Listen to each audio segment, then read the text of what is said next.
ছেলেটির নাম পারভেজ। সামান্য একটি ঘটনাকে কেন্দ্র করে তার জীবনটি চলে যায়। ইতিমধ্যেই জানা যায় কেন তাকে দুনিয়া থেকে সরিয়ে দেওয়া হয়েছে। পারভেজ নামের এই ছেলেটি তার নিজ ক্যাম্পাসে শেষ বিদায় নিয়েছে। ক্যাম্পাসের সামনে পারভেজ তার দুই বন্ধুকে নিয়ে সিঙ্গারা খাচ্ছিল। সেখানে দুই নারী শিক্ষার্থীও দাঁড়িয়ে ছিলেন। তারা মনে করে ওরা তাদেরকে নিয়ে হাসাহাসি করছে, তাই তারা কাউকে খবর দেয় খুব সম্ভবত বয়ফ্রেন্ড হবে। ক্যাম্পাসের বাইরের তিনটা ছেলে এসে পারভেজদের কাছে হাসাহাসির কারণ জানতে চাইলে উভয় পক্ষের মধ্যে কথা কাটাকাটি হয়। বিশ্ববিদ্যালয়ের কর্মকর্তারা বিষয়টি মিটমাট করে দেন, কিন্তু ওই তিন যুবক আরো কয়েকজনকে নিয়ে এসে পারভেজ ক্যাম্পাস থেকে বের হতেই তাকে ছুরি আঘাত করে। একটা ছুরি আঘাত ঠিক হৃৎপিণ্ডের উপর পড়ে, 1 ইঞ্চির একটা ক্ষত হয়ে যায়। দুনিয়া ত্যাগ করেন পারভেজ। একেবারে তুচ্ছ একটা ঘটনাকে কেন্দ্র করে জীবন দিতে হয় পারভেজের। প্রাইম এশিয়া বিশ্ববিদ্যালয়ে পড়তো সে। পারভেজ যখন ইন্টারে পড়তো, ময়মনসিংহের টাউন হলের পাশে একটা মেসে থাকতো সে। রয়্যাল মিডিয়া কলেজের ছাত্র ছিল। কি হাসি খুশি নির্মল একটা ছেলে, সালাম দিয়েই যেন হেসে নুয়ে যেত। এই হাসি তার জন্য কাল হলো। পারভেজের এই বিদায়ের মাধ্যমে তাদের ক্ষমতা প্রদর্শন করেছে। এই জঘন্যতম ঘটনার দ্রুত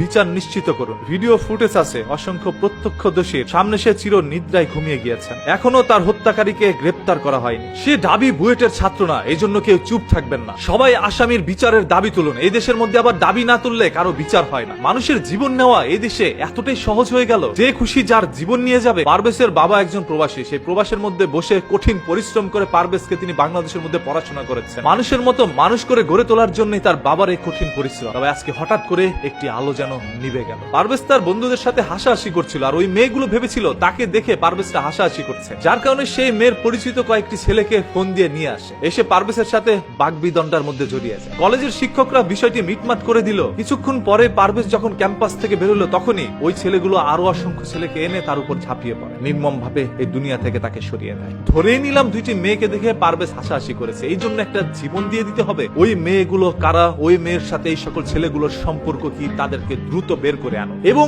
এই ঘটনাটিকে টেনে ধরে কিন্তু আবার রাজনীতির দিকে নেওয়া হচ্ছে, যেখানে উল্লেখ করা হয় বৈষম্য বিরোধী ছাত্র আন্দোলনের কিছু কর্মী এবং নেতা সহ এসে নাকি পারভেজের উপরে ঝাঁপিয়ে পড়েছিল। আর যেহেতু পারভেজ একজন ছাত্র দলের কর্মী, সেহেতু ছাত্র দল থেকে কিন্তু মিছিল বের হয়েছিল, যে মিছিলের মধ্যে দাবি একটাই, বৈষম্য বিরোধী ছাত্র আন্দোলনের সেই সকল নেতাকর্মীকে যথাসম্ভব দ্রুত গ্রেপ্তার করা হোক। ছোট্ট ঘটনাকে কেন্দ্র করে বিষয়টি রাজনীতির দিকে মন নিয়েছে। কোনটা সত্য মিথ্যা এখন পর্যন্ত পুলিশ তদন্ত করে বের করতে পারে, তবে তদন্তের কাজ চলছে। হয়তোবা খুব দ্রুতই আপনারা সত্যটা জানতে পারবেন। আমি আবারও বলছি, আপনাদের রাজনৈতিক চালে যেন দাবার গুটি হয়ে কারো জীবন না যায়। রাজনীতি করবেন আপনারা আপনাদের স্বার্থের জন্য, রাস্তার মধ্যে আন্দোলন করবেন। দেশের জন্য কয়জন মানুষ রাজনীতি করছে? যার যার ব্যক্তি স্বার্থের জন্যই মানুষ এখন